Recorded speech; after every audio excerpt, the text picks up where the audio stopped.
প্রত্যেকটা ছোট বড় নেক আমল করার সময় মাথায় কয়টা জিনিস রাখবো? চারটা। ভুলে গেছেন কয়টা? চারটা। এক নাম্বার, ওই নেক আমল করার আগে নিয়ত পরিশুদ্ধ করা। দুই নাম্বার, ইখলাসের সাথে নেক আমলটা করা। তিন নাম্বার, আল্লাহর কাছে প্রতিদান পাওয়ার আশায় ওই নেক আমল করা। চার নাম্বার, রিয়া মুক্ত ভাবে নেক আমলটা করা, কাউকে দেখানোর জন্য না করা। আমি আবার বলছি, মেহেরবানি করে সবাই মুখস্থ রাখবেন। কোন নেক আমল করার ক্ষেত্রে আমরা কয়টা জিনিস মনে রাখবো? চারটা। এক নাম্বার, নিয়ত শুদ্ধ হওয়া। দুই নাম্বার, ইখলাসের সাথে আমল করা। তিন নাম্বার, আল্লাহর কাছ থেকে প্রতিদান পাওয়ার আশায় আমল করা। চার নাম্বার, রিয়া মুক্ত, মানুষকে দেখানোর জন্য আমল না করা, একমাত্র আল্লাহকে দেখানোর জন্য আমল করা। এই চারটা। এক নাম্বার কি করা? সবাই বলেন, সবাই বলেন। পরিশুদ্ধ নিয়ত। বলেন কি নিয়ত? এই ব্যাপারে আপনাদের সামনে কয়েকটা দৃষ্টান্ত পেশ করি, মনে রাখবেন। দৃষ্টান্ত নাম্বার এক, সহিহ বুখারী 1 নম্বর হাদিস, আলকামা ইবনে ওয়াক্কাস আল-লাইসি থেকে বর্ণনা। তিনি এই হাদিস ওমর ইবনুল খাত্তাব রাদিয়াল্লাহু তাআলা আনহু থেকে বর্ণনা করেছেন। আলকামা ইবনে ওয়াক্কাস বলেন, সামি'তু উমর ইবনুল খাত্তাব আলাল মিম্বার সামি'তু রাসূলুল্লাহ সাল্লাল্লাহু আলাইহি ওয়াসাল্লাম ইয়াকুল ইন্নামাল আ'মালু বিন্নিয়াত। আলকামা ইবনে ওয়াক্কাস তিনি বলেন, মিম্বরের মধ্যে হযরত ওমর ফারুককে আমি দেখেছি, উনি মিম্বরে বসা। উনি মিম্বরের মধ্যে থেকে উনি বলেন, আমি রাসূল আকরাম সাল্লাল্লাহু আলাইহি সাল্লামকে বলতে শুনেছি, প্রত্যেকটা আমলের প্রতিদান নির্ভর করে নিয়তের উপর। নিয়ত যদি পরিশুদ্ধ হয় তাহলে আমলের প্রতিদান আল্লাহর কাছে পাওয়া যায়। ওয়া ইন্নামা লিকুল্লি ইমরিইম মা নাওয়া, প্রত্যেকটা মানুষ তাই পাবে যা সে নিয়ত করবে। আমরা মসজিদ বানাইলাম, তো মসজিদে নামাজ পড়ব, নিয়ত পরিশুদ্ধ হবে। একমাত্র আমরা কাকে খুশি করার জন্য পড়ব? এগুলো এক নাম্বার উদাহরণ। উদাহরণ নাম্বার দুই, কিতাবের নাম ইবনে মাজাহ, হাদিস নাম্বার 4105 নাম্বার হাদিস। قال رسول الله صلى الله عليه وسلم من كانت الدنيا همّا فرق الله عليه أمرا وجعل فقره بين عينيه ولم يأته من الدنيا إلا ما كتب له। নবীজি বলেন, কারো যদি চিন্তা চেতনা দুনিয়াই হয় শুধুমাত্র, কারো যদি নিয়ত শুধুমাত্র দুনিয়া কেন্দ্রিক হয়, এই ব্যক্তির ক্ষেত্রে রাসূল আকরাম সাল্লাল্লাহু আলাইহি ওয়াসাল্লাম বলেন, ফাররাকাল্লাহু আলাইহি আমরা, আল্লাহ পাক রব্বুল আলামিন তাকে চিন্তাগ্রস্ত বানিয়ে দেয়, হতাশাগ্রস্ত বানিয়ে দেয়, আল্লাহ তাকে পেরেশান বানায় দেয়, যার নিয়ত শুধু দুনিয়া হবে। ওয়া জাআলা ফাকরাহু বাইনা আইনাইহি, দারিদ্রতা তার থেকে জীবনেও যাবে না, তার আরো লাগবে। 10টা বাড়ি হওয়ার পরে আরো লাগবে, আরো লাগবে। খানা পিনা সব ভুলা যায় টাকা কামানোর ধান্দায়। তো টাকা কামাইছেন কেন যে খাইতে পারলেন না? তো তার চোখের মধ্যে আল্লাহ দারিদ্রতা দিয়ে, দারিদ্রতা মানে আরো চাই, আরো চাই, আরো চাই, যার নিয়ত শুধু দুনিয়া। ওয়ালাম ইয়াতিহি মিনাদ দুনিয়া ইল্লা মা কুতিবা লা, আল্লাহ নবী বলেন, দুনিয়া সে ততটুকুই পাবে যতটুকু আমি আল্লাহ তার জন্য বরাদ্দ রাখলাম। আমি তার জন্য যতটুকু বরাদ্দ রেখেছি সে ততটুকুই পাবে। তাহলে দুনিয়া কেন্দ্রিক যার নিয়ত, তার ব্যাপারে নবী বললেন হতাশাগ্রস্ত হবে, দারিদ্রতা কোনোদিন কমবে না তার, মানে তার আরো চাই, আরো চাই, এটা কোনোদিনও কমবে না। 3 নাম্বার, এই ব্যক্তির কাছে দুনিয়া ততটুকু আসবে যতটুকু আল্লাহ তার জন্য নির্ধারিত করে রেখেছেন। এবার কি কয় দেখেন, ওয়ামান কানাতিল আখিরাতু নিয়াতা, নবী বলেন কারণ নিয়ত যদি আখিরাত কেন্দ্রিক হয়, জামা আল্লাহু লাহু আমরাহ, আল্লাহ তার দুনিয়ার সব কাজগুলা সুষ্ঠুভাবে সমাধান করে দেয়। ওয়াজআলা গিনাহু ফি কলবিহি, ওই বান্দা যদি ডাল দিয়ে খায় তারপরে অন্তরের মধ্যে এক প্রকার শান্তি অনুভব করে। ওয়াজআলা গিনাহু ফি কলবিহি, অন্তরের মধ্যে ধনাঢ্যতা পয়দা হয়, তার অন্তর সব সময় বড় থাকে। কেন? আলহামদুলিল্লাহ, আমার আল্লাহ আমাকে খাওয়াইছে। ডাল খায় আলহামদুলিল্লাহ, গোশত খায় তাও আলহামদুলিল্লাহ, কারণ তার নিয়ত আখিরাত কেন্দ্রিক, তাই সব কিছুতে আল্লাহ তার মনটা বড় বানায়।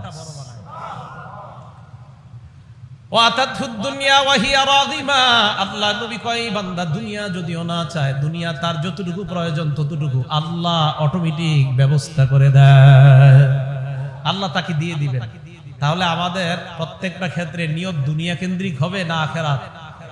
আল্লাহ আমাদের সকলকে আমাদের প্রত্যেকটা আমল, প্রত্যেকটা কর্ম আখিরাত কেন্দ্রিক করার তৌফিক দান করেন। দৃষ্টান্ত নাম্বার 3, সহিহ বুখারী হাদিস নাম্বার 6491 নাম্বার হাদিস। আন ইবনে আব্বাস রাদিয়াল্লাহু তাআলা আনহু আনিন নবী সাল্লাল্লাহু আলাইহি ওয়াসাল্লাম ফীমা ইয়ারবি আর রাব্বিহি আযজা ওয়া জাল। আব্দুল্লাহ ইবনে আব্বাস থেকে বর্ণনা, আল্লাহর নবী আল্লাহর পক্ষ থেকে বলেন, ইন্নাল্লাহা কাতাবাল হাসানাত ওয়াস সাইয়্যাত, আল্লাহ ভালো মন্দ সব লিপিবদ্ধ করে দিয়েছেন। সুম্মা বায়ানা যালিকা, এরপর আল্লাহ সব বিস্তারিত বর্ণনা করে দিয়েছেন। এখন কথাটা মনোযোগ দিয়ে শুনেন, কি বলেন আল্লাহ নবী? ফামান হাম্মা বিহাসানা, কেউ যদি একটা ভালো কাজের নিয়ত করে, ফালাম ইয়ামালহা, কাজটা করে নাই, কাতাবাহাল্লাহু লাহু ইনদাহু হাসানাতান কামিলা, আজকে মাহফিলে আসার নিয়ত ছিল কিন্তু আসতে পারে নাই। আল্লাহ নবী বলেন, কোন বান্দার আজকে মাহফিলে শুধুমাত্র আসার নিয়ত করেছে কিন্তু কাজটা করে নাই, আল্লাহ পাক রব্বুল আলামিন তার জন্য পরিপূর্ণ একটা আমল প্রতিদান তার আমল নামায় দিয়ে দেয়। কাজ করে নাই, শুধু নিয়ত করছে। এবার ফাইন হুয়া হাম্মা বিহা ওয়া আমিলাহা, আজকে যারা আপনারা মাহফিলে আসার নিয়ত করেছেন আবার আসছেন, নিয়ত করছেন আবার আসছেন, কাতাবাহুল্লাহু লাহু ইনদাহু 10 হাসানাত ইলা 700 দি'ফিন ইলা আদআফিন কাসীরা, আল্লাহ আপনাদের প্রত্যেকের আমলনামায় 10টা, নবী কয় না 700, নবী কয় না না 700 কেন, এর চাইতে বহু গুণ বেশি সওয়াব আল্লাহ তার আমলনামায় লিপিবদ্ধ করে দেয়। একটা ভালো কাজের আমলনামার, একটা ভালো আমলনামার নিয়তের এত সওয়াব, আর করলে এত সওয়াব। বিপরীত দিকে ফামান হাম্মা বিসাইয়্যা, কেউ যদি একটা মন্দ কাজের নিয়ত করে, ফালাম ইয়ামালহা, কাজটা করে নাই, কাতাবাহাল্লাহু লাহু ইনদাহু হাসানাতান কামিলা, আল্লাহ পাক তার আমলনামায়ও একটা সওয়াব লিপিবদ্ধ করে দেয়। খারাপ কাজের নিয়ত করেছে, কাজটা করে নাই, তাও কয় সওয়াব? একটা। খারাপ কাজের নিয়ত করছে কিন্তু কাজ করে নাই, সওয়াব কয়টা? একটা। ফাইন হুয়া হাম্মা বিহা ওয়া আমিলাহা, আল্লাহ কত মহান! কোন ব্যক্তি যদি খারাপ কাজের নিয়ত করার পর কাজটা করে, কাতাবাহাল্লাহু লাহু ইনদাহু সাইয়্যাতান ওয়াহিদা, আল্লাহ তার আমলনামায় মাত্র একটা গুনাহ লেখে। ভালো কাজ করলে 700, খারাপ কাজ করলে গুনাহ মাত্র একটা। কত মহান আল্লাহ! তাহলে খারাপ কাজের নিয়ত করলে, কাজটা না করলে সওয়াব, কাজ করলে একটা গুনাহ। ভালো কাজের নিয়ত করলেই সওয়াব, আর কাজ করলে 10, 10 থেকে 700, 700 থেকে বাড়ায় আল্লাহ যত চায় তত দান। মনে থাকবে ইনশাআল্লাহ। 4 নাম্বার দৃষ্টান্ত, নাসাই শরীফ হাদিস নাম্বার 1787, 1787। হাদিসের বর্ণনাকারী সাহাবার নাম আবু দারদা রাদিয়াল্লাহু তাআলা আনহু। عن أبي الدرداء رضي الله تعالى عنه يبلغ به النبي صلى الله عليه وسلم, আবু দারদা রাদিয়াল্লাহু তাআলা আনহুর বর্ণনা, আল্লাহ নবী বলেন, মান আতা ফিরাশা, কোন ব্যক্তি যখন বিছানায় যায়, ওয়া হুয়া ইয়ানবি আইয়াকুমা ইউসাল্লি মিনাল লাইল, বিছানায় যাওয়ার পর বান্দা রাতের বেলা নিয়ত করে, আমি আজকে রাতে উঠে তাহাজ্জুদের সালাত আদায় করব। মুসলমান, আজকে আপনারা যারা বাসায় যাবেন, যাওয়ার পর আপনি বিছানায় গেলেন, যাওয়ার পর নিয়ত করলেন, আল্লাহ যদি চায় আমি আজকে তাহাজ্জুদের সালাত আদায় করব। ঘড়ির অ্যালার্মটা দিবেন 3টায়, 3টা বাজে উঠবেন, উঠার পর তাহাজ্জুদের সালাত আদায় করবেন।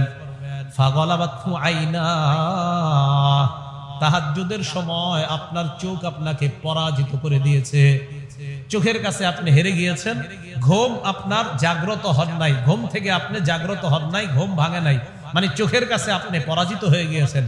নিয়ত ছিল কোন নামাজ পড়ার? সবাই বলেন তাহাজ্জুদ। কোন নামাজ পড়ার নিয়ত ছিল? তাহাজ্জুদ। কিন্তু তাহাজ্জুদের সময় আপনি উঠতে পারেন নাই, ঘুমায় গেছেন। হঠাৎ আপনার কানে আসলো মুয়াজ্জিনের আজান, ফজরের আজান শোনার পর আপনি চিন্তা করলেন রাতের বেলা না, আমি নিয়ত করলাম রাতে তাহাজ্জুদের সালাত আদায় করব, এখন তো আর সেই সুযোগ নাই। আল্লাহ নবী বলেন, এই যে তুমি তাহাজ্জুদের নিয়ত করে ঘুমাইলা, ঘুম থেকে উঠতে পারো নাই, কুতিবা লাহু মা নাওয়া, যে নিয়ত করে তুমি ঘুমিয়েছিলা কিন্তু উঠতে পারো নাই, আল্লাহ পাক তার আমলনামায় তাহাজ্জুদের সওয়াব লিপিবদ্ধ করে দেয়। আপনি যে ঘুমায় রইছেন কেন? 3টার দিকে যে আপনি ঘুমাইলেন, এই ঘুম কেন? আপনি না তাহাজ্জুদের নিয়ত করছেন? নবীজি বলেন, ওয়া কানা নাওমুহু সাদাকাতান আলাইহি মিনাল্লাহি আযজা ওয়া জাল, তুমি যে রাতের বেলা ঘুমাইলা, 3টা বাজে তাহাজ্জুদ পড়তে উঠবা, এরপরে উঠতে পারো নাই, ওই মুহূর্তে জানোনি তোমার ঘুমটা আল্লাহর পক্ষ থেকে তোমার জন্য সদকা হয়ে যায়। আল্লাহ তোমারে ঘুম পাড়া রাখছে, ঘুমা ঘুমা আরো ঘুমা, তুই ঘুমা, ফজর পর্যন্ত ঘুমা, এরপরে উঠিস। নিয়ত করছেন, তাহাজ্জুদ পড়তে পারেন নাই, তাহাজ্জুদের সওয়াব আল্লাহ দিয়ে দিছে, আবার যে ঘুমটা ঘুমাইছেন এই ঘুম আল্লাহর পক্ষ থেকে সদকা হয়ে গেছে। আমি বুঝাইতে চাইতেছি নিয়তের মূল্য আছে না নাই? আছে, নিয়তের মূল্য আছে। মসজিদ বানাইলেন তো নামাজের নিয়তটা যেন সবার থাকে। হ্যাঁ, আগামীকাল এশার নামাজে মুসল্লি কয়জন হয় আল্লাহ ভালো জানে, ঠিক না? 5 নাম্বার উদাহরণ, সহিহ বুখারী, লাগবে না, হাদিস নাম্বার 123 নাম্বার হাদিস, বুখারী শরীফের। নবীজির সাহাবা আবু মুসা রাদিয়াল্লাহু তাআলা আনহু বর্ণনা, আন আবি মুসা রাদিয়াল্লাহু তাআলা আনহু قال جاء رجل الى النبي صلى الله عليه وسلم, আল্লাহ নবীর সাহাবা আবু মুসা রাদিয়াল্লাহু তাআলা আনহুর বর্ণনা, এক ব্যক্তি আল্লাহ নবীর কাছে আসলেন, আসার পর প্রশ্ন করলেন, ইয়া রাসূলুল্লাহ মাল কিতালু ফি সাবিলিল্লাহ, হে আল্লাহর রাসূল আমি আপনার কাছে জানতে চাই আল্লাহর রাস্তায় জিহাদ কাকে বলা হয়? বলেন কি বলা হয়, কাকে বলেন সবাই? আল্লাহর রাস্তার, আবার আল্লাহর রাস্তায়। এক সাহাবা নবীজিকে প্রশ্ন করলেন, এবার ওই ব্যক্তি নিজেই বলতেছে, ফাইন্না আহাদানা ইউকাতিলু গাদাবা, আমাদের কেউ কেউ রাগের বর্ষবর্তী হয়ে জিহাদ করে, ওয়া ইউকাতিলু হামিয়া, কেউ কেউ প্রতিশোধের নেশায় জিহাদ করে। ইয়া রাসূলুল্লাহ প্রকৃত জিহাদ আপনার কাছে জানতে চাই। নবীজি এইভাবে আসে, রফা ইলাইহি রাসা, তার দিকে আল্লাহর নবী মাথা উঠায় তাকাইলেন। কেন মাথা উঠাইছে? হাদিসে আসছে, ফামা রাফা ইলাইহি রাসাহু ইল্লা আন্নাহু কানা কাইমা। আবু মুসা রাদিয়াল্লাহু তাআলা আনহু বলেন, নবীজি তার দিকে মাথা উঠাইছে এই জন্য দাঁড়ায়া ছিলেন, তাকে দেখার জন্য এবার মাথা উঠাইছে। এবার আল্লাহ নবী তার দিকে তাকায় বললেন, মান কাতালা লিতাকুনা কালিমাতুল্লাহি হিয়াল উলিয়া ফাহুয়া ফি সাবিলিল্লাহ, যে ব্যক্তি আল্লাহর কালিমা দুনিয়াতে প্রতিষ্ঠা করার জন্য লড়াই করে, ওই লড়াইটা প্রকৃতপক্ষে আল্লাহর রাস্তার লড়াই হয়ে যায়। যে ব্যক্তি আল্লাহর দ্বীনকে প্রতিষ্ঠা করার জন্য জিহাদ করবে, এটা হলো প্রকৃত জিহাদ। রাসূল আকরাম সাল্লাল্লাহু আলাইহি সাল্লাম এই হাদিসের মাধ্যমে বুঝায়, রাগের বর্ষবর্তী হয়ে জিহাদ এটা প্রকৃত জিহাদ না, প্রতিশোধের নেশা এটাও প্রকৃত জিহাদ না। প্রকৃত জিহাদ হলো আল্লাহর দ্বীন প্রতিষ্ঠা করার জন্য পৃথিবীতে যে লড়াই করে তাকেই বলা হয় ফাহুয়া ফি সাবিলিল্লাহ, সে প্রকৃতপক্ষে আল্লাহর রাস্তার মুজাহিদ। তাহলে বলেন তো, নিয়তের একটা মূল্য ইসলামের মধ্যে আছে না নাই? কে কোন নিয়তে জিহাদে যায় জানে কে? তুমি কি রাগে যাও, না প্রতিশোধের নেশায় যাও, না আল্লাহর হুকুম দুনিয়াতে প্রতিষ্ঠা করার জন্য যাও, এটা দেখেন কে? আল্লাহ। উদাহরণ নাম্বার 6, বুখারী শরীফের 2810 নাম্বার হাদিসের বর্ণনা, 2810। এই হাদিসের বর্ণনাকারীও আবু মুসা। জাআ রাজুলুন ইলা নবী সাল্লাল্লাহু আলাইহি ওয়াসাল্লাম, এক ব্যক্তি আল্লাহ নবীর কাছে আসলেন, আসার পর আল্লাহ নবীকে বললেন, আর রাজুলু ইউকাতিলু লিল মাগনাম ইয়া রাসূলুল্লাহ, এক ব্যক্তি জিহাদ করে গনিমতের মাল পাওয়ার আশায়, জিহাদের ময়দানে গেলে যুদ্ধলব্ধ সম্পদ পাওয়া যায় এই আশায় কেউ জিহাদ করে। ওয়ার রাজুলু ইউকাতিলু লিযিকরি, কেউ জিহাদ করে তার নাম কাম দুনিয়াতে প্রসিদ্ধ হওয়ার জন্য। ওয়ার রাজুলু ইউকাতিলু লিয়ুরা মাকানুহু, কেউ কেউ লড়াই করে তার যে একটা মর্যাদা, তার যে একটা অবস্থান, তার বীরত্ব প্রকাশ করার জন্য লড়াই করে। ঠিক এই হাদিস আমরা যারা আলোচক ওয়াজ করি এখানেও খাটাইতে পারেন। এই নিয়তে যদি ওয়াজ করি, বাবা আমি কত বড় বক্তা, এই নিয়তে যদি কেউ ওয়াজ করে, আমার নাম পুরা দুনিয়াতে হবে, এই নিয়তে যদি কেউ ওয়াজ করে, এই জাতীয় এই জিনিস, এই হাদিস এখানেও লাগাইতে পারেন। তো রাসূল আকরাম সাল্লাল্লাহু আলাইহি সাল্লাম বললেন, সাহাবা বললেন, হুজুর কেউ গনিমতের মালের পাওয়ার আশায় লড়াই করে, কেউ লড়াই করে তার নাম কাম দুনিয়াতে ছড়ায় যাবে এই আশায়, আর কেউ লড়াই করে তার বীরত্ব প্রদর্শন করার জন্য। আমি সহ আমরা যারা আলোচনা করি মাইকের সামনে, আল্লাহ সকলকে ইখলাসের সাথে আলোচনা করার তৌফিক দান করেন। নবীজি বললেন, মান কাতালা লিতাকুনা কালিমাতুল্লাহি হিয়াল উলিয়া ফাহুয়া ফি সাবিলিল্লাহ।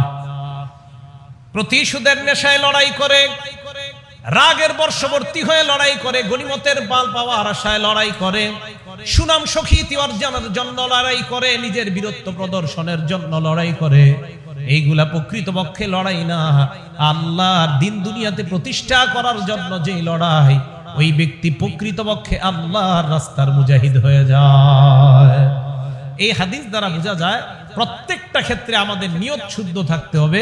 আমি কোন নিয়তে ওয়াজ করি, আমি কোন নিয়তে জিহাদ করি, আমি কোন নিয়তে নামাজ পড়ি, আমি কোন নিয়তে হজ করি, প্রত্যেকটা আমলের আগে পরিশুদ্ধ নিয়তের প্রয়োজন আছে না নাই? আল্লাহ আমাদেরকে প্রত্যেকটা আমলের আগে নিয়ত পরিশুদ্ধ করার তৌফিক দান করেন। উদাহরণ নাম্বার 7, আবু দাউদ শরীফ হাদিস নাম্বার 2508 নাম্বার হাদিস, 2508।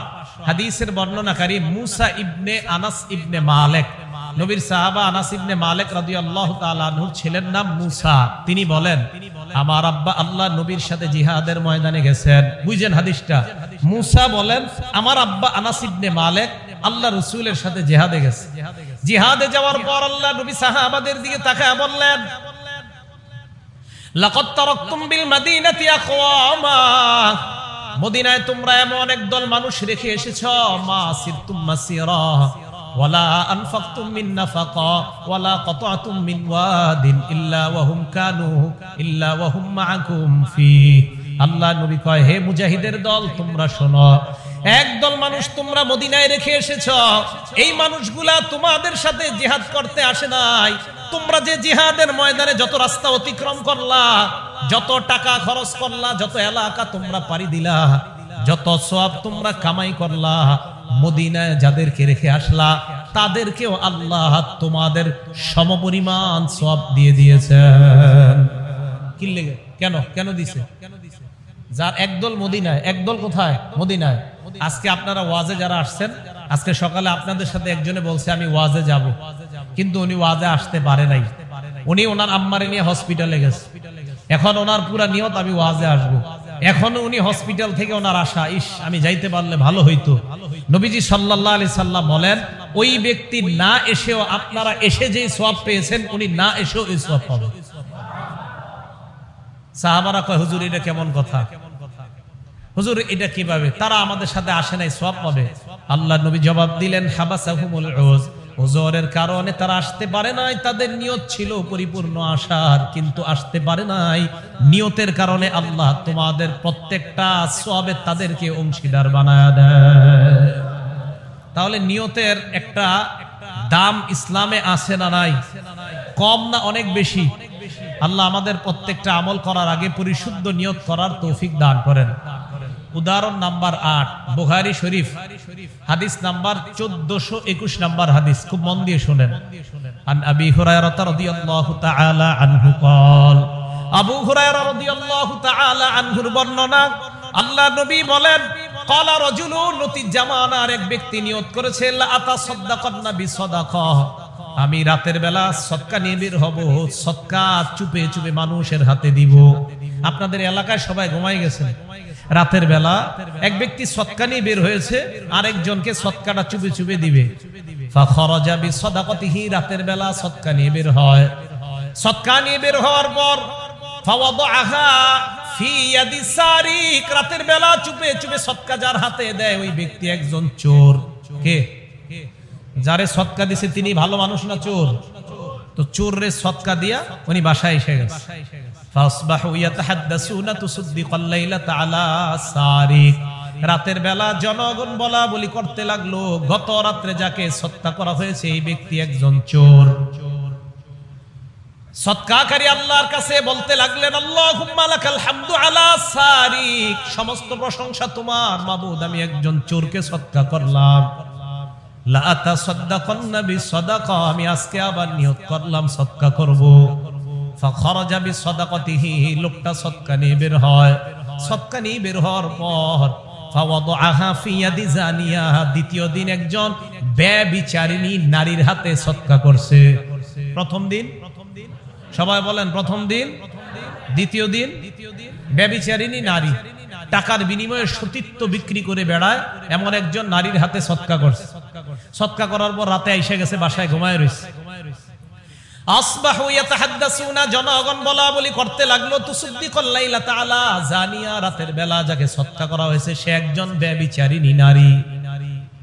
এবার ওই লোকটা বললেন, আল্লাহুম্মা লাকাল হামদু আলা জানিয়া লা আতাসাদ্দাকান্না বিসাদাকা, মাবুদ আমি একজন ব্যভিচারিণী নারীকে সদকা করলাম, আমি আজ আবার সদকা নিয়ে বের হব। পরের রাত আবার সদকা নিয়ে বের হয়।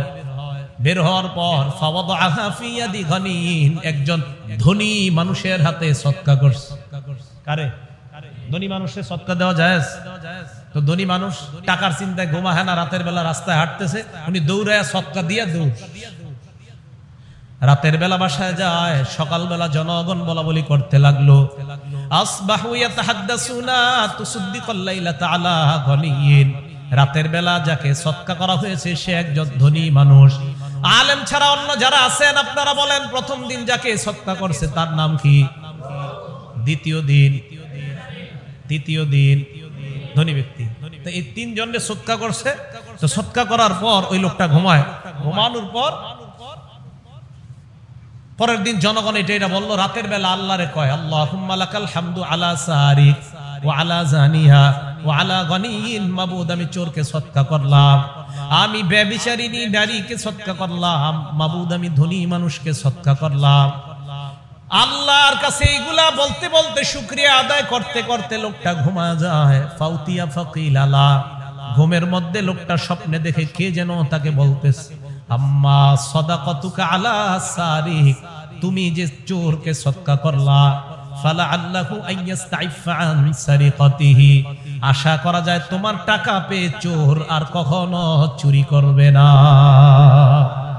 তোমার টাকার কারণে চুরি থেকে সে বেঁচে থাকবে। দ্বিতীয় দিন তুমি ব্যভিচারিণী নারীকে সদকা করলা, ফালা আল্লাহ আনতাস্তাইফা আন জিনাহা, হইতে পারে এই ব্যভিচারিণী নারী আর ব্যভিচার করবে না, ব্যভিচার থেকে বেঁচে থাকবে।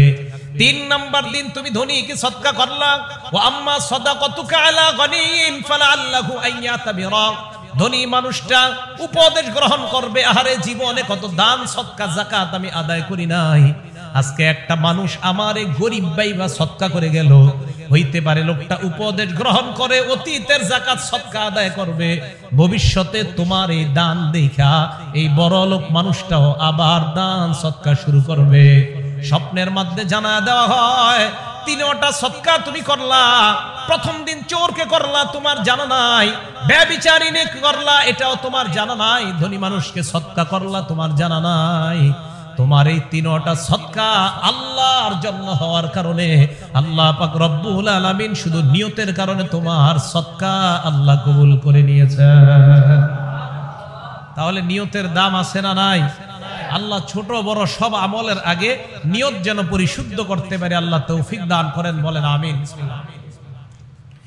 দৃষ্টান্ত নাম্বার কয়টা গেছে? 8টা গেছে, মনে রাখে না 8টা। কয়টা গেছে? 8টা না 7টা?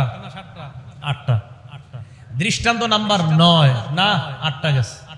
মানে প্রথম আয়াত ধরলে ঠিক আছে, 9টা আয়াত তো আর দৃষ্টান্তে আনি নাই, আয়াত তো ভূমিকা। দৃষ্টান্ত নাম্বার 9 ইবনে মাজাহ হাদিস নাম্বার 4229 নাম্বার হাদিস।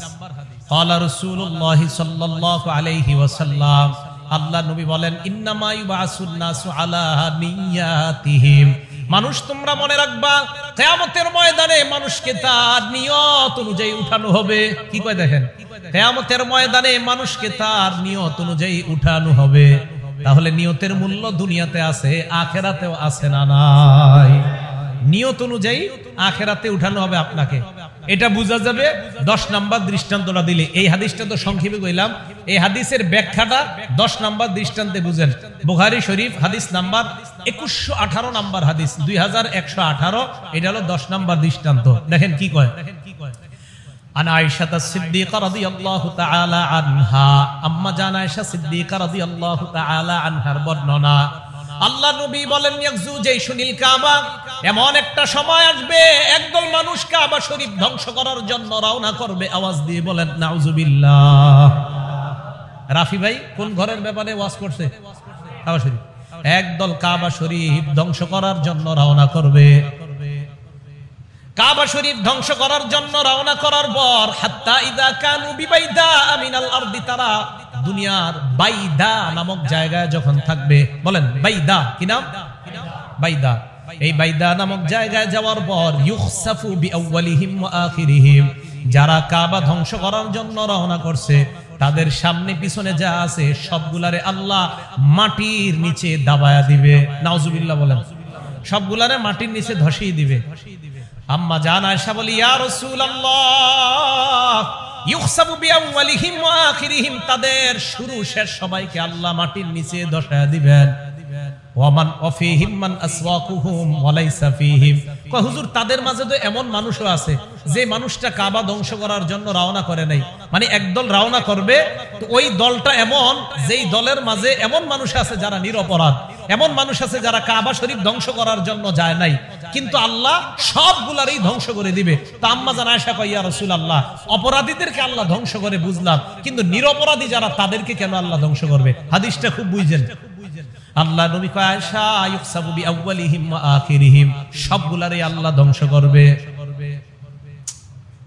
এবার আল্লাহ নবী বলে, আয়েশা সুম্মা ইউবাসুনা আলা নিয়াতিহিম, তাদের মাঝে কার কি নিয়ত আল্লাহ জানে।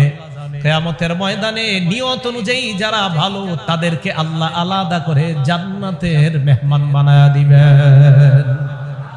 তাদেরকে আল্লাহ আলাদা উঠাবে নিয়ত অনুযায়ী। তাহলে একই সাথে আমরা চলতেছি। এবার দেখেন তো এই হাদিস থেকে তো আমার একটা বিষয় বুঝে আসে, কি গজব আসলে ভালো খারাপ সবগুলোর উপর আসবে। করোনা ভাইরাসে ভালো মানুষ মারা গেছে কিনা? তো ভাইরাস তো গজব, এই গজবে ভালো মানুষও মারা গেছে। তাহলে বোঝা গেল গজব, আল্লাহর গজব যখন আসে ভালো খারাপ উভয়কেই পাকড়াও করে। হ্যাঁ, ভালোদেরকে আল্লাহ কিয়ামতের ময়দানে ভালোদের কাতারে রাখবে, খারাপদেরকে খারাপের কাতারে উঠাবে। তবে হাদিস থেকে শিক্ষা, গজব আসার কাজ এটা ভালো মানুষরা তো করবেই না, খারাপরাও গজব আসার কাজ করবে না। কেন? খারাপরা যখন গজব আসার কাজ করে, ভালো মানুষগুলো ওই গজবের মধ্যে পড়ে। এলাকায় একদল মানুষ খারাপ কাজ করে, সুদ খায়, তাদের কারণে ভালো মানুষগুলো গজবের মধ্যে পড়ে। তাই এলাকার সবাই মিলে উচিত যাদের কারণে দেশে গজব আসে তাদেরকে হেদায়েতের আহ্বান জানানো, অন্যথায় তাদেরকে বলা আমাদের এলাকা ছেড়ে যাও, আমাদেরকে গজব মুক্ত বাঁচাও। এইটা হাদিস দ্বারা বোঝা যায়। আর আমার একটা সুদের আলোচনা আছে, দেখবেন ওই জায়গায় আমি অসংখ্য হাদিস দিয়ে প্রমাণ করছি যে গজব আসলে ভালো মানুষ ওই গজবের মধ্যে পড়ে। আর সুদ যে এলাকা আছে ওই এলাকার ধান চাউল যা আছে সব ধ্বংস হবে শুধু সুদখোরের কারণে। আমার সুদের একটা বয়ান আছে, দেখবেন কোন মিডিয়াওয়ালার কাছে পাবেন সুদের বয়ান, ওখানে দেখবেন আছে সুদের 12টা ভয়াবহ অবস্থা ওখানে আলোচনা করছে। তো ওইটা শুনে নিয়েন, দেখবেন ওখানে আল্লাহ পাক আমার মাধ্যমে প্রমাণ করিয়েছে এটা, যে সুদ যারা খায় তাদের কারণে এলাকায় এমন গজব লাগে, বাচ্চা মায়ের বুকের দুধ পাবে না, ধান ভালো হবে না, ধান চিটা চিটা হয়ে যাবে, আল্লাহ আসমান থেকে বৃষ্টি দিবে না, রহমতের বৃষ্টি আল্লাহ বন্ধ করে দেয় শুধু সুদখোরদের কারণে। খায়ের একদিক থেকে এই জায়গায় গেলাম, আমরা বুঝাইতেছিলাম গজব আসলে বলেন তো ভালো খারাপ আলাদা আসে না, সবার উপরে আসে। আল্লাহ আমাদের সকলকে গজব ওয়ালা কাজ করা থেকে বেঁচে থাকার তৌফিক দান করেন। তাহলে বলেন তো আজকের আলোচনার বিষয় কি ছিল? আমার নেক আমলের সময় মাথায় কয় জিনিস রাখতে হইব? এটা বলা যায় 4 জিনিসের প্রথম নাম্বার নিয়ত। নিয়তের উদাহরণ দিলাম কয়টা? 10টা। এবার 2 নাম্বার ইখলাসের সাথে আমল করা। বলেন কিসের সাথে আমল করা? ইখলাস মানে আল্লাহরে খুশি করার জন্য আমল করা। কারে খুশি করার জন্য? এবার কয়েকটা উদাহরণ শুনেন। উদাহরণ নাম্বার 1, সহিহুত তারগীব কিতাবের নাম, হাদিস নাম্বার 3। এই হাদিসের বর্ণনাকারীর নাম আবু ফিরাস আল আসলামী রাদিয়াল্লাহু তাআলা আনহু। জাআ রাজুলুন ইলা রাসূলিল্লাহি সাল্লাল্লাহু আলাইহি ওয়াসাল্লাম, এক ব্যক্তি আল্লাহর নবীর কাছে আসছে। আসার পর বলে, ইয়া রাসূলুল্লাহ মাল ইখলাস মাল ঈমান। নবীজির কাছে এক ব্যক্তি আসছে, আসার পর প্রশ্ন করলেন, ইয়া রাসূলুল্লাহ ঈমান কি জিনিস? বলেন, আমরা মিছিল দিয়ে ঈমান কি জিনিস বলেন, সবাই বলেন ঈমান কি জিনিস? এই বাংলাটা বলেন, ঈমান। এক সাহাবা আল্লাহর নবীকে প্রশ্ন করলেন, ইয়া রাসূলুল্লাহ ঈমান কি জিনিস? আল্লাহর নবী এক কথায় জবাব দিয়ে দিলেন, আল ইখলাস। সাহাবা প্রশ্ন করলেন, ঈমান কি জিনিস? নবী জবাব দিলেন, ইখলাস। ঈমান ইখলাস। সাহাবা বললেন, ঈমান কি জিনিস? নবীজি জবাব দিলেন, ইখলাস। সুবহানাল্লাহ। উনিও প্রশ্ন করছে এক শব্দে, এক শব্দ দেখেন, ঈমান। নবী জবাব দিলেন এক শব্দে, ইখলাস। ঈমান হলো ইখলাস, আল্লাহর জন্য সন্তুষ্ট করার জন্য, আল্লাহরে খুশি করার জন্য কোন কাজ করার নামই ঈমান, কোন কাজ করার নামই ইখলাস। তাহলে নবীজি এক শব্দে জবাব দিলেন, বললেন ঈমান কি? নবী বললেন ইখলাস। আল্লাহ আমাদেরকে প্রত্যেকটা কাজ ইখলাসের সাথে করার তৌফিক দান করেন। উদাহরণ নাম্বার 2, তিরমিজি শরীফ হাদিস নাম্বার 2414 নাম্বার হাদিস, 2414 নাম্বার হাদিস। কাতাবা মুআবিয়া রাদিয়াল্লাহু তাআলা আন ইলা আয়েশা উম্মুল মুমিনিন রাদিয়াল্লাহু তাআলা আনহা। আম্মা জান আয়েশা সিদ্দিকা রাদিয়াল্লাহু তাআলা আনহার কাছে ইমাম মুআবিয়া একটা চিঠি লিখলেন। চিঠির মধ্যে লিখলেন, আনিকতুবি ইলাইয়া কিতাবান তুসিনি ফি ওয়ালা তুকসিরি আলাইয়া। আম্মা জান আয়েশা সিদ্দিকাকে ইমাম মুআবিয়া বললেন, আম্মা জান আমাকে আপনি উপদেশ দিয়ে একটা চিঠি লেখেন, একটা চিঠি আমাকে লেখেন আপনি পাল্টা, এটার মধ্যে আপনি উপদেশ স্বরূপ আমারে কিছু লিখবেন। কি বলছে দেখেন, তুসিনি ফিহি ওয়ালা তুকসিরি আলাইয়া। আম্মাজান আমারে উপদেশ দিয়েন, বেশি কিছু লেখেন না। ইমাম মুআবিয়া আম্মাজান আয়েশার কাছে একটা চিঠি পাঠাইলেন, আমারে আপনি পাল্টা একটা চিঠিতে কিছু উপদেশ বানিয়ে লেখেন, বেশি কিছু লেখেন না আম্মাজান। আম্মাজান আয়েশা সিদ্দিকা রাদিয়াল্লাহু তাআলা আনহা পাল্টা জবাব লিখলেন, সালামুন আলাইকা। ইমাম মুআবিয়াকে লিখলেন, আপনার উপর শান্তি বর্ষিত হোক। সামিআতু রাসূলুল্লাহি সাল্লাল্লাহু আলাইহি ওয়াসাল্লাম ইয়াকুল, আমি আল্লাহর নবীকে বলতে শুনেছি, চিঠির মধ্যে লিখতেছে, মানিল তামাসারি দ আল্লাহ বিসাখাতিন নাস কাফাহুল্লাহু মাউনাতান নাস। কোন মানুষ যদি আল্লাহর সন্তুষ্টি অর্জন করতে গিয়ে মানুষ অসন্তুষ্ট হয়ে যায়, কোন মানুষ যদি আল্লাহর সন্তুষ্ট অর্জন করতে গিয়ে মানুষ অসন্তুষ্ট হয়ে যায়, আমি আবার বলছি, কোন মানুষ যদি আল্লাহর খুশি অর্জন করতে গিয়ে মানুষ অসন্তুষ্ট হয়ে যায়, কাফাহুল্লাহু মাউনাতান নাস, ওই মানুষটার জন্য হাজার মানুষের বিরুদ্ধে আমার আল্লাহ যথেষ্ট হয়ে যায়। কথাটা বুঝছেননি সবাই? আপনি আল্লাহর খুশি চাইতে গেছেন, আপনার বিবি অসন্তুষ্ট, কারণ আপনি ঘুষ খাবেন না, আপনি সুদ খাবেন না, আপনার বিবি অসন্তুষ্ট হইতেছে। আপনি একটু টাকা বেশি দিলে আপনার মাও খুশি হয়, বাবাও খুশি হয়, আপনার বিবির জন্য শাড়ি 3-4টা বেশি আনলে খুশি হয়, আপনার ছেলে খুশি হয়, সবাই খুশি হয়। টাকাটা যে হারাম এটা আপনারে কেউ প্রশ্ন করে না। এবার আপনি এই হারাম থেকে বাঁচতেছেন কেন? আল্লাহরে খুশি করার জন্য, কিন্তু তারা অসন্তুষ্ট হয়ে যায়। আল্লাহ বলতেছে, বান্দা চিন্তার কারণ নাই, আমারে খুশি করতে গিয়ে দুনিয়ার সবাই অসন্তুষ্ট হোক, ওই সবার বিরুদ্ধে আমি তোমার জন্য আল্লাহ যথেষ্ট হয়ে যায়। এরপরে রাসূল আকরাম সাল্লাল্লাহু আলাইহি সাল্লাম বলছে, আম্মাজান আয়েশা বলেন, ওয়া মানিল তামাসারিদ আন্নাস বিসাখাতিল্লাহ, কোন মানুষ যদি মানুষের সন্তুষ্টি চায় আল্লাহরে অসন্তুষ্ট করে, কোন মানুষ যদি মানুষের সন্তুষ্টি চায় আল্লাহরে খুশি করে না, আল্লাহরে অসন্তুষ্ট করে। মানে মানুষের খুশি চাইতেছে কিন্তু আল্লাহ অসন্তুষ্ট। কিভাবে এটা? আপনি একটা হারাম কাজ করবেন, এটা করলে আপনার বন্ধু খুশি হয়, আপনার বন্ধুর মেয়ের বিয়েতে আপনারা দাওয়াত দিচ্ছে, তো দাওয়াত দেওয়ার পর আপনি গিয়ে দেখতেছেন ওই জায়গায় 5টা সাউন্ড বক্স বাজতেছে, সাউন্ড বক্সের মধ্যে গান বাজতেছে। বলেন তো ওই গানের অনুষ্ঠানে বসলে অসন্তুষ্ট কে? আওয়াজ হয় নাই। গানের অনুষ্ঠানে বসলে অসন্তুষ্ট কে? আর চলে আসলে অসন্তুষ্ট বন্ধু। আপনি গানের অনুষ্ঠানে বসলে খুশি কে? বন্ধু। বলেন খুশি কে? খুশি না কে? আবার আপনি আপনার বন্ধুর মেয়ের গানের অনুষ্ঠানে গেলেন, এতে খুশি কে? বন্ধু। আর এতে অসন্তুষ্ট কে? আল্লাহ নবী বলেন, কোন মানুষ যদি মানুষের সন্তুষ্টি চায়, আল্লাহকে অসন্তুষ্ট করে, ওয়াক্কালাহুল্লাহু ইলান নাস, আল্লাহর নবী কয় ওই মানুষটাকে আল্লাহ মানুষের উপর চাপায়া দেয়। আল্লাহ কয় নে নে, তুই মানুষের খুশি চাস, যা মানুষের কাছে তোরে ছেড়ে দিলাম, আমি আল্লাহ তোমার কোনো দায়িত্বে নাই। কি বলছ? তুমি মানুষের খুশি চাও, যাও মানুষের কাছে যাও। ভাই কথাটা মনে থাকবে তো সবার? তাহলে মিলান, মানুষ আল্লাহ, আমরা কারে খুশি করব? মানুষ যদি অসন্তুষ্ট হোক হোক, মানুষকে খুশি করতে গিয়ে যদি আল্লাহ অসন্তুষ্ট হয়, এই কাজ করব আমরা? আল্লাহরে খুশি করতে গিয়ে মানুষ যদি অসন্তুষ্ট হয়, আল্লাহরে খুশি করতে গিয়ে মানুষ অসন্তুষ্ট হয়, হোক, খুশি করা দরকার কাকে? যদি হাদিসটা আপনারা বুঝে থাকেন তো পরের আলোচনা যাই। বুঝছেন তো সবাই? আল্লাহ আমাদেরকে আমল করার তৌফিক দান করেন। এই হাদিসটা কেউ বুঝে না থাকলে বলেন, বুঝছেন না সবাই? আচ্ছা, উদাহরণ নাম্বার 3, তিরমিজি শরীফের 2658 নাম্বার হাদিস, 2658। এই হাদিসের বর্ণনাকারী আব্দুল্লাহ ইবনে মাসউদ রাদিয়াল্লাহু তাআলা, দেখেন কি বলেন, ক্বালা রাসূলুল্লাহ সাল্লাল্লাহু আলাইহি ওয়াসাল্লাম, আল্লাহ নবী বলেন, সালাসুল্লাহ ইউগাল্লু আলাইহিন্না কলবু রাজুলিন মুসলিম, তিনটা ক্ষেত্র আছে এমন, তিনটা আমলের ক্ষেত্রে মুসলমানের অন্তর কখনো খেয়ানত করতে পারে না। আমি বলবো, আপনারা বলবেন, বলেন তো কয় ক্ষেত্রে মুসলমানের অন্তর খেয়ানত করতে পারে না? আমাদের অন্তর খেয়ানত করতে পারে না কয় ক্ষেত্রে? 1 নাম্বার, ইখলাসুল আমালি লিল্লাহ, ইমানদার আমল করবে আল্লাহর জন্য, এই আল্লাহর জন্য আমল করতে গিয়ে ইমানদারের অন্তর খেয়ানত করতে পারে না।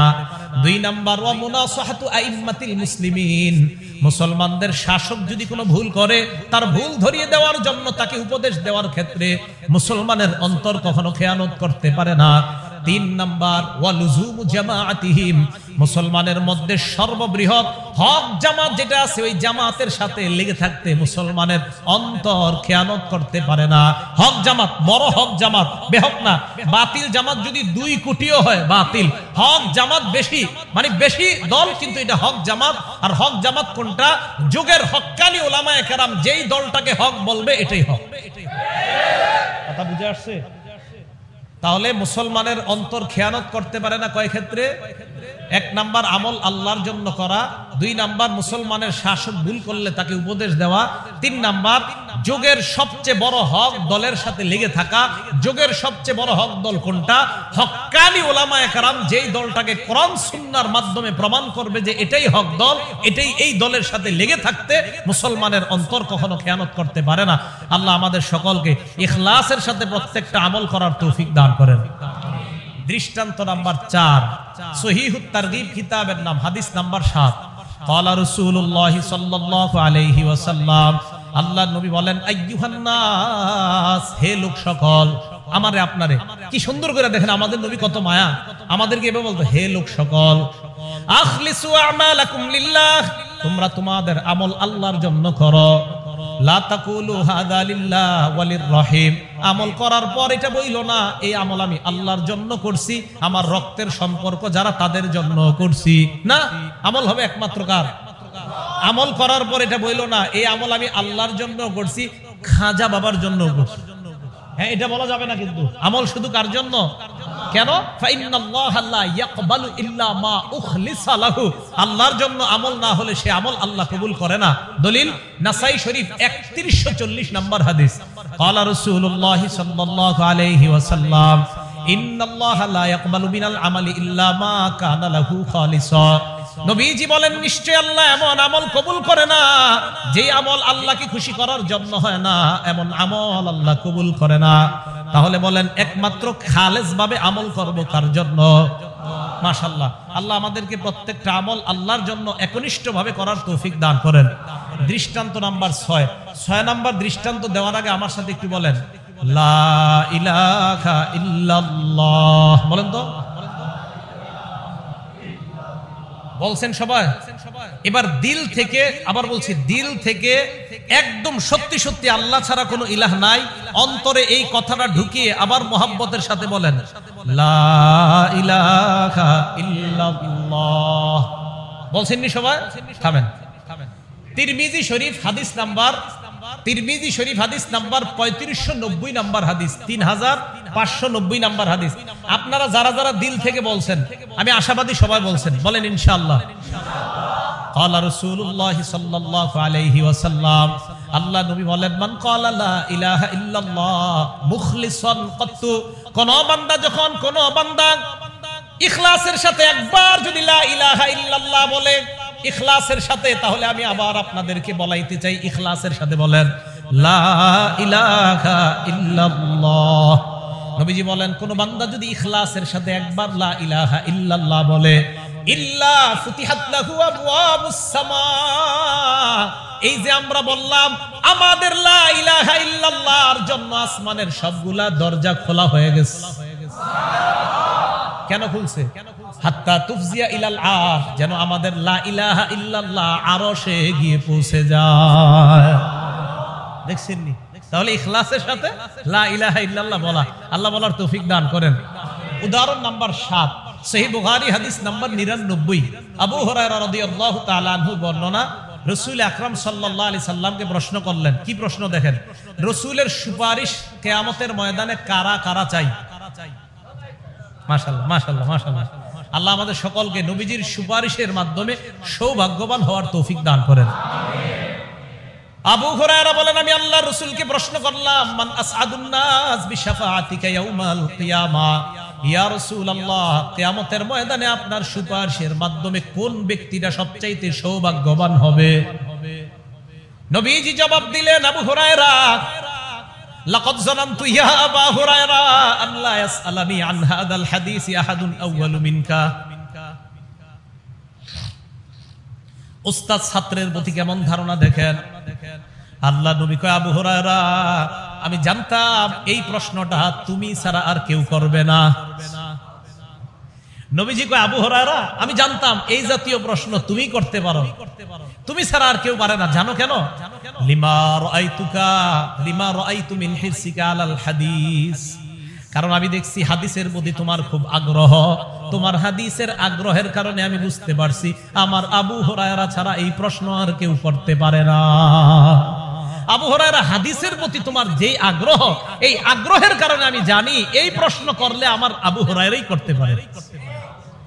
এবার আল্লাহ নবী বললেন, আবু হুরায়রা, আসআদুন নাস বিশাফাআতি ইয়াউমাল কিয়ামা মান ক্বালা লা ইলাহা ইল্লাল্লাহ খালিসান মিন কলবি, যেই ব্যক্তি ইখলাসের সাথে লা ইলাহা ইল্লাল্লাহ বলবে, ওই ব্যক্তি কিয়ামতের ময়দানে আমার সুপারিশের মাধ্যমে সবচাইতে সৌভাগ্যবান ব্যক্তি হয়ে যাবে। এই হাদিস থেকে একটা কথা আপনাদেরকে বলি, মাদ্রাসার তালেবে ইলম আছেন না অনেক জায়গায়, মাদ্রাসার ছাত্র আসেননি? হ্যাঁ মাশাআল্লাহ। আপনারা অন্য ধরনের ছাত্র যারা আছেন, উলামা একরাম আছেন মাশাআল্লাহ, আপনাদের জন্য আমি ওয়াজ করতেছি না, ওয়াজ উলামা একরাম ছাড়া অন্য যারা তাদের জন্য। উলামা একরাম ভুল ধরার জন্য বসবেন, ওয়াজটা ঠিক আছে কিনা এটা বলবে আলেমরা, অন্যরা ওয়াজ শুনবেন। আবু হুরায়রা রাদিয়াল্লাহু তাআলা আনহুকে রাসূল কেন বললেন যে আমি জানি তুমি ছাড়া এই প্রশ্ন কেউ করবে না? আবু হুরায়রা, কারণ হাদিসের প্রতি তোমার খুব আগ্রহ। এই জায়গায় একটা হাদিস মনে পড়ে গেছে, বলমুনি যে আবু হুরায়রার এত আগ্রহ কেন? বুখারী শরীফের 119 নাম্বার হাদিস। আবু হুরায়রা রাদিয়াল্লাহু তাআলা আনহু একদিন মসজিদে বসা, নবীজিরে বললেন, ইয়া রাসূলুল্লাহ, সামিআতু মিনকা হাদিসান কাসীরা আসমাউ মিনকা হাদিসান কাসীরা আনসা। হুজুর, আমি আপনার কাছ থেকে অনেক হাদিস শুনি, কিন্তু হাদিসগুলো আমি মুখস্থ রাখতে পারি না। আবু হুরায়রা রাদিয়াল্লাহু তাআলা রাসূলকে বললেন, হুজুর, আমি আপনার কাছ থেকে অনেক হাদিস শুনি, কিন্তু হাদিসগুলো মুখস্থ রাখতে পারি না। আবু হুরায়রাকে আল্লাহ নবী বললেন, আবু হুরায়রা, উবসুত রিদাআক, তুমি তোমার চাদরটা বিছাও। চাদর বিছাইলেন। চাদর বিছানোর পর আবু হুরায়রা বলেন, ফাবাসাততুহু, আমি আমার চাদর বিছাইলাম। সবাই তাকান এইদিকে। চাদর বিছানোর পর আমি তাকায়া দেখলাম, গরফা বিয়াদাইহি, আল্লাহর নবী দুই হাত দিয়ে এইভাবে ভরে কি যেন চাদরের ভিতর দিছে, হাতে কিন্তু কিছু নাই, এরকম করছে। আহারে, স্বপ্নে যদি একটু দেয়া দিত।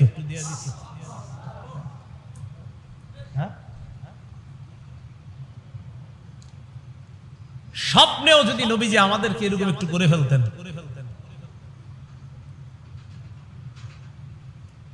আবু হুরায়রা রাদিয়াল্লাহু তাআলা আনহু বলেন, আমি চাদর বিছাইলাম, বিছানোর পর নবী কি যেন হাত দিয়ে দিলেন, চাদরে কিছু নাই, হাত দিয়ে কি দিছে তাও দেখি নাই। নবীজি কয় জুম্মুহু, এবার এটা পেঁচাও। চাদর পেঁচাইলাম, এবার বুকের সাথে লাগাও। আবু হুরায়রা বলেন ফাজমামতুহু, বুখারীর হাসিয়াতে আসছে ইলা সদরি, আমি ওই চাদরটা আমার বুকের সাথে লাগাইলাম। আবু হুরায়রা কয় দুনিয়ার মানুষ শোনো, এই চাদর আমার বুকে লাগানোর পর ফামা নাসিতু শাইআন বাদা, এরপর আমি যা শুনি আর কখনো ভুলি না।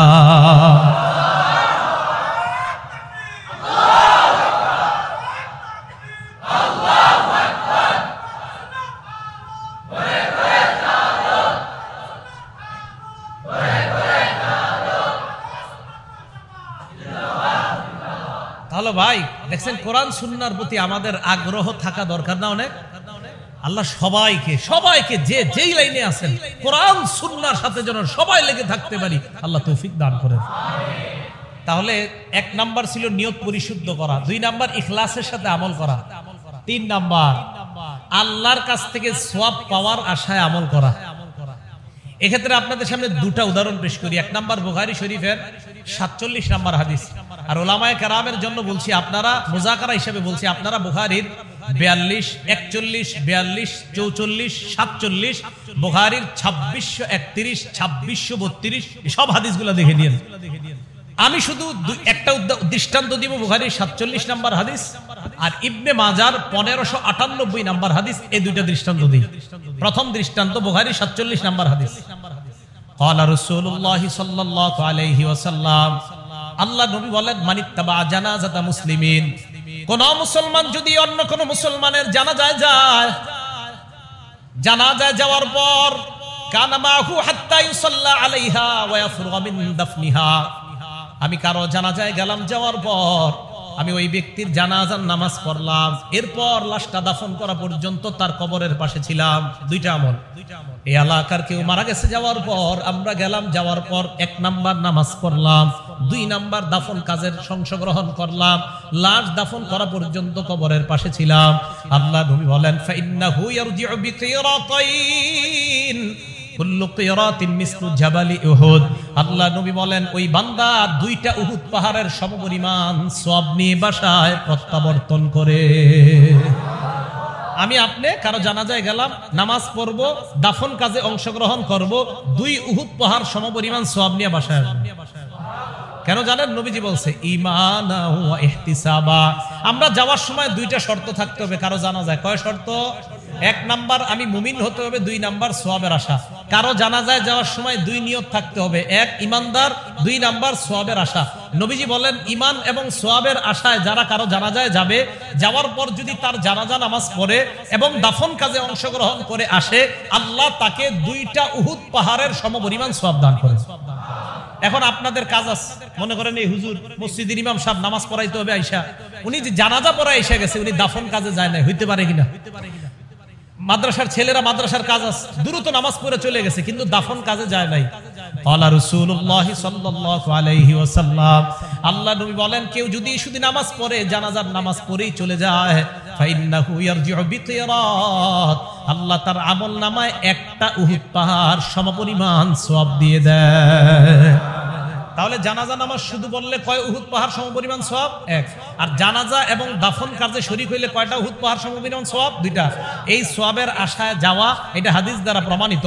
অতএব প্রত্যেক আমল করার সময় আল্লাহর কাছ থেকে সওয়াব পাওয়ার আশা করা, এটা হলো আজকে আমাদের আলোচনার 3 নাম্বার বিষয়।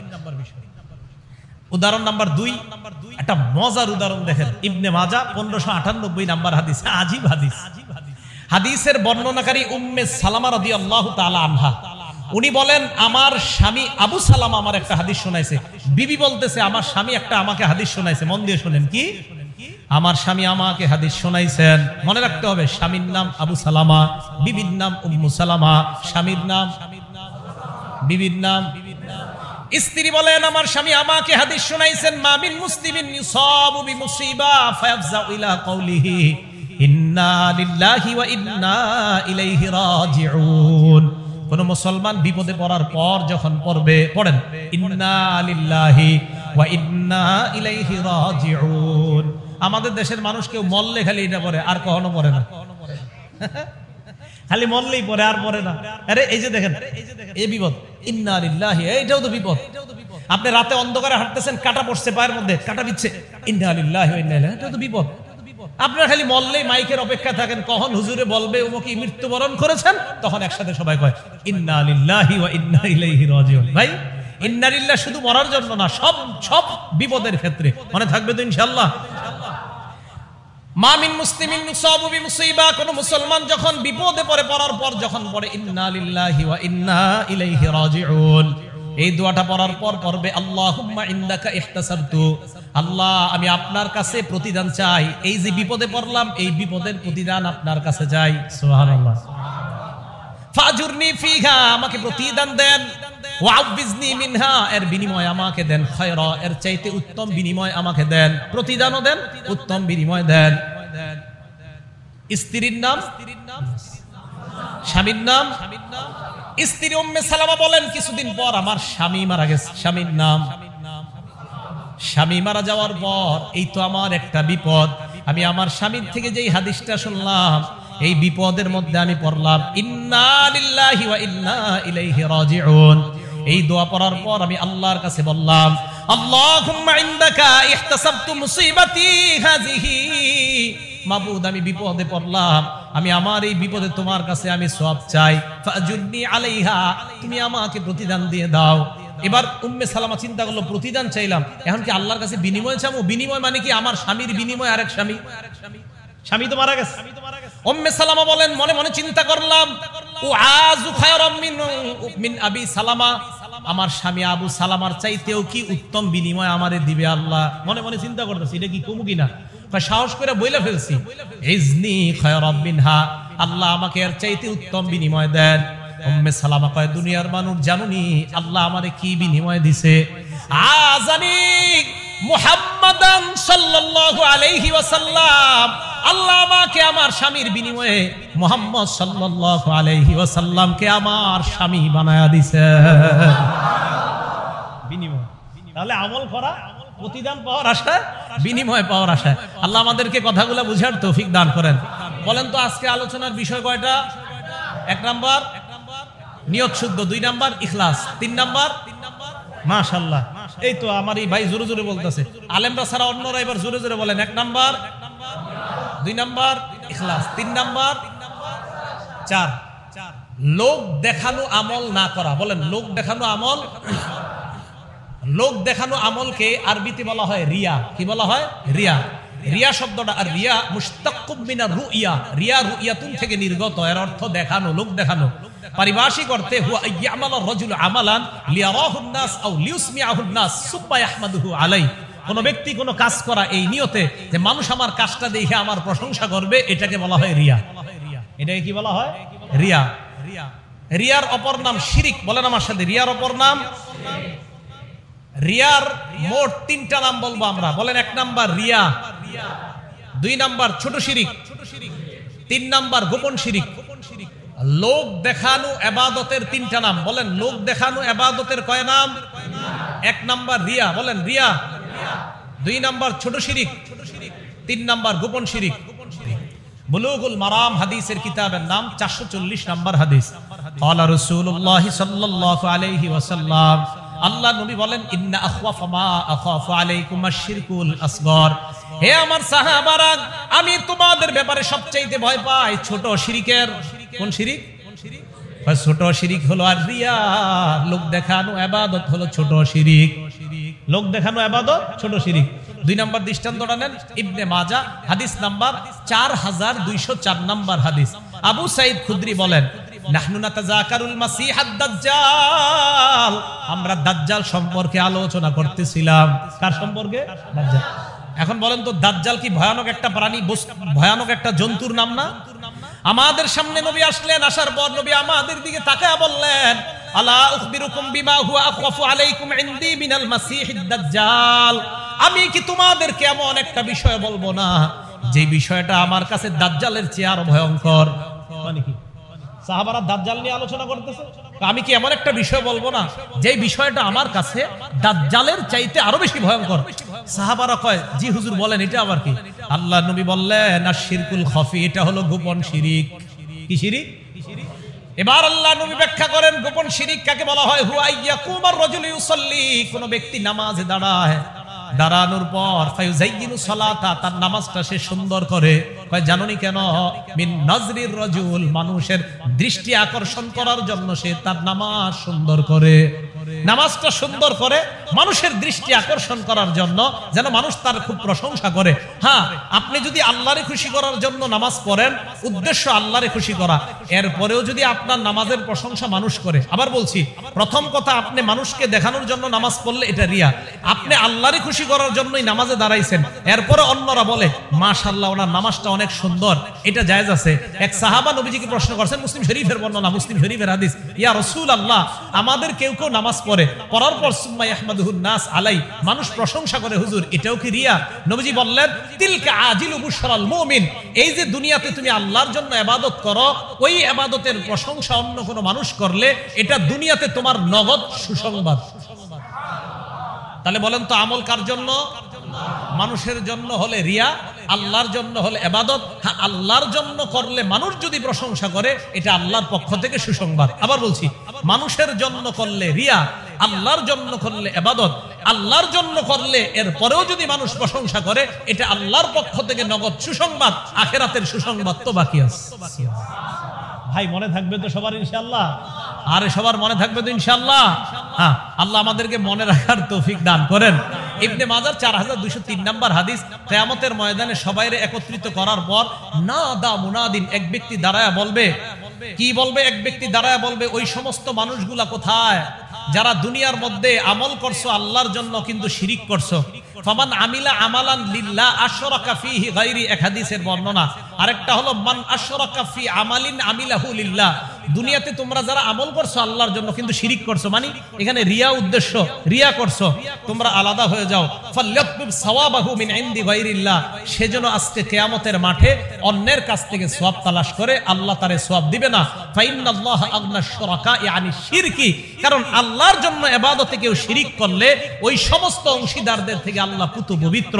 আল্লাহ আমাদের সকলকে রিয়া মুক্ত, লৌকিকতা মুক্ত ইবাদত করার তৌফিক দান করেন। আল্লাহরে দেখতে চাই কারা কারা? মাশাআল্লাহ, হাত নামাই। তাহলে সূরা কাহফের 110 নম্বর আয়াত, আল্লাহ বলেন যারা আল্লাহরে দেখতে চায় তারা যেন নেক আমল করে। নেক আমল করার জন্য 4 কথা মাথায় রাখবো। 1 নাম্বার নিয়ত পরিশুদ্ধ হওয়া, 2 নাম্বার ইখলাসের সাথে আমল করা, 3 নাম্বার প্রতিদান আল্লাহর কাছ থেকে পাওয়ার আশায় আমল করা, 4 নাম্বার ওয়ালা ইউশরিক বিইবাদাতি রাব্বিহি, পরের অংশ যেন ইবাদতে শিরিক না করা হয়।